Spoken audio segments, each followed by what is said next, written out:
Unlock the secret to perfectly framed photos with the Canon Eos 250d by mastering its built-in compositional grids.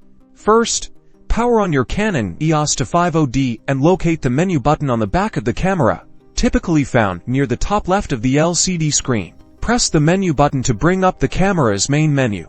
You'll see various tabs across the top, usually signified by camera icons. Navigate through the menu tabs until you find the shooting settings section, which is often the first or second tab to the left. Scroll down within the shooting settings menu until you see an option labeled grid display or an equivalent.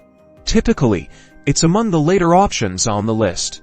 Select grid display by pressing the set button in the middle of your camera's directional pad. Here, you'll find different grid options: grid 1 for the rule of thirds, grid 2 for a square grid, and grid 3 for a diagonal grid, or perhaps simply off. Choose grid 1 for the classic rule of thirds, grid 2 for aligning straight lines, or grid 3 for dynamic diagonal compositions, and press set to confirm your selection. Once set, the chosen grid will appear on your LCD screen, in live view, and also in your electronic viewfinder if you're using it. Use these lines to align horizons, place subjects off-center for the rule of thirds, or ensure your lines are perfectly straight, taking your compositions to the next level.